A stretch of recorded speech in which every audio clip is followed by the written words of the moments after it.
Ташиев Ятимовға чес бериши туурабы? Жумурткадан кыр издегендерге журналист Арзыгүл Галымбетова жооп берди. Достор, адам, журналист, күбө катары ушуну айткым келди. Жумурткадан кыр издеп, Ташиев Ятимовға чес берди дегендерге таң калдым. Ал жерде мен өз көзүм менен көрдүм. Болгону мен тарткан сүрөттө Ятимовдун чес бергенин Ташиев тосуп, көрүнбөй калыптыр. Экөө тең бири-бирине чес берди. Бул аскердик саламдашуу болуп эсептелинет. Көрбөй, билбей туруп, жалган нерселерди жазуунун кереги жок. Сураныч, чек ара маанилүү болуп турганда тышкы душмандын чырагына май тамызып, өз элибизге чыккынчы болбой эле отургулачы деп жазды Арзыгүл Галымбетова Facebook баракчасына. Протокол боюнча аргументтерди чакырып отурду. Ушул сизде пайдаланып саясатчыларга кайрылып кетти. Блогер чалыштарга да кайрылып кетти. Анан кээ бир депутаттарга туура эмес маалыматтарды элге таратып эле ушул көргөздөргөн. Биринчиден алар айткандай элдик анклавда калып кетет. Эч кандай элдик анклавда калбайт. Bunun бардыгы жалган маалыматтар. Биз ошол протоколду кабыл алып атканда ана аткарылышы боюнча толук механизмди карап чыкканбыз. Биринчиден 30-протоколдун аткарылышы боюнча ал жерде толук жазылып турат. Орукка жолду бериш үчүн биринчиден ошол жолдун статусун биз аныктап чыгышыбыз керек. Жолдун статусу мамлекеттик келишиме негизинде гана аныкталат.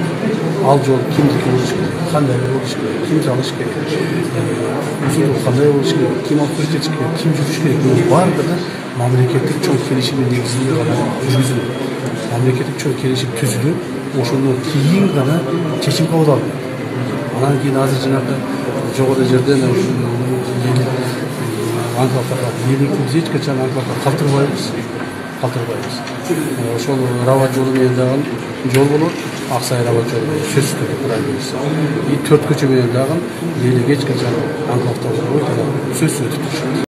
Баткен районунун акими Учкунбек Жоробаевдин айтымында чек арадагы соңку атышуунун материалдык чыгымы алдын ала 3 миллион сом деп эсептелди. Жаңжалда 2 сарай өрттөлүп, бир нече үй жана 2 машина талкаланган. Бодо мал уурдалган. Өрттөнүп кеткен фактылар катталды. Ошол тушта жаңжалдан улам коопсуз жайга көчүрүлгөн тургундардын басымдуу бөлүгү үйлөрүнө кайтты. Кабарчынын маалымдашынча Таштумшук айылынын айрым тургундары менен Көк Ташта жашагандар толугу менен көчүп келелек. Балалуу келиндер, аялдар коңшу айылдардагы туулган туушканынын үйлөрүндө баш калкалап жатат. Эвакуациялангандардын арасында ооруп бейтапканаларга жеткирилгендер да бар. Эске салсак, Баткенде 27 январда Кыргыз-Тажик чек арасындагы 4 көчө аймагында тажик тургундар жолду бууганга аракет кылып, сүйлөшүүлөрдөн кийин абал тынчыган. Кыргызстандын чек ара кызматы мындан көп өтпөй эле тажик тараптан башка аймакта чырдөөлдү ок атылганын билдирген. Кыргызстан муну тажик чек арачыларынын атайын жасалган чагымы деп атаган. Тажик тарап Кыргызстанды айыптаган. Кыргыз-Тажик чек арасындагы атышууда жалпысынан 12 кыргызстандык жаран жабыркаган. Тажикстандын Хабар мамлекеттик агенттиги жаңжалда 2 тажик жараны мерт болуп, дагы 10 адам жаракат алганын, анын 6 аскер, 4 жайкын тургун экенин жазган.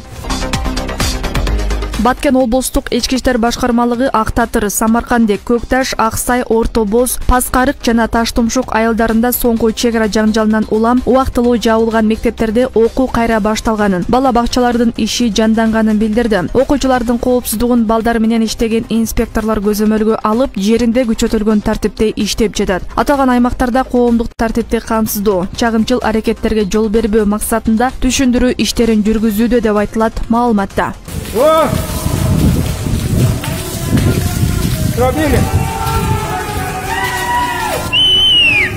Мындагы жумушчулардын кубанычында чек жок. Анткени тоону тешип казуу иштери ийгиликтүү аткарылды. 7 жыл мурда казылып башталган туннель акырына жетип, эки тарабынан казылып келе жаткан бөлүгүнө жетти. Açıldı oyunsa.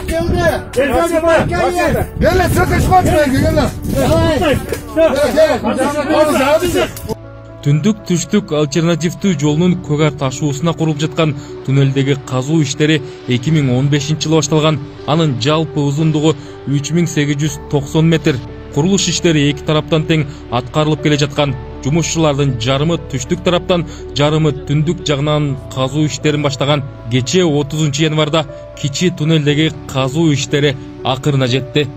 бир эле чоң туннель бар. Анан жанында штольня деген дагы бир транспорттуу туннелибиз бар. Ошо транспорттуу туннель, кичине туннель ачылды. Просвет көрүндү да эки жагынан тешилип, машина өтөт дегенден пока да иштеш керек. Мындан кийин да азыр бизде верхний уступ коет. Верхний уступ үстү жагын алдык, где-то потолоктон где-то 3 метр 4 метр ылдый жакта. Анан ылдый жакта демеге жолго чейин жетиш үчүн дагы 6-7 метр алыш керек. Ошол иштер азыр жүрүп жатат.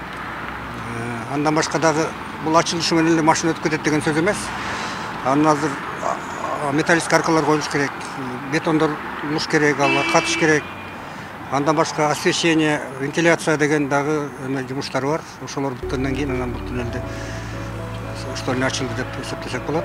Көгаар ташуусундагы негизги туннелде дагы 900 метрге жакыныраак казуу иштери калды. Анын бийиктиги 9, ал эми туурасы 10 метрди түзөт. Бул экинчи техникалык категориядагы эки тилкелүү кыймылды эркин өткөрүүгө мүмкүндүк берет. Ош-Бишкек жолундагы Көлбаев туннелинен 2 эсе чоңураак. Иш жүрүп атат.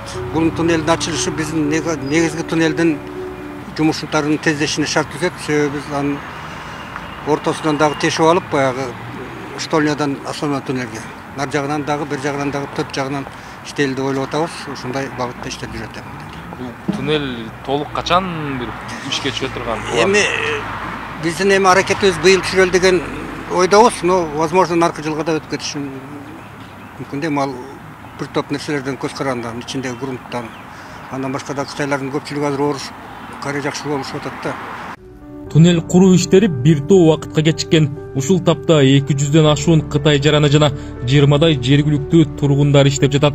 Жалпысынан ири туннелдеги курулуш иштери быйыл жыл соңуна чейин аяктайт. Экинчи категориядагы жол катары курулуп жаткан долбоор ишке ашса, түндүк менен түштүк аймактарынын катышы жакшырат дешет адистер. Төө ашы менен жолго түшүп, атайын бир жумуш менен эле келбесе, каттоо бир аз кыйын болчу. Азыркы учурда мына Кудай кааласа быйыл жолдун толук ачылат деп атышат. Ачылган учурда, значит, демек биздин элдин каттоосу бири-бирине болгон мамилеси баягындай түшүнүктөрдүн жок болгондугу биз үчүн кубанычтуу болот. Сөзсүз ал нерсе кыскарат деп ойлойм. Себеби ошол көлдүк туугандар, нарындык туугандар, көбү Жалал-Абад деген жери, Ош, Баткен деген жерди көрө электер бар. Кыдырып келип кетсек дейт, бирок жолдун алыстыгынан келе алышкан эмес. Балыкчы Жалал-Абад багытындагы 433 чакырымдык жол Кыргызстандын эгемен тарыхындагы эң ири долбоорлордун бири. Жол курулушу 2014-жылы башталып, Насияга келген каражатка салынууда. Курулушка кеткен $850 миллион Кытайдан алынган. Альтернативалуу жол 2018-жылы пайдаланууга берилиши керек болчу. Дегени менен 7 жыл мурун башталган бул стратегиялык жол убагында бүтпөй, сарпталган каражаттары да сындалып келе жатат. Жолду пайдаланууга берүү жагы 2023-жылга пландалып жатат. Руслан Калматов, Шырдат Эгембердиев, 7 канал.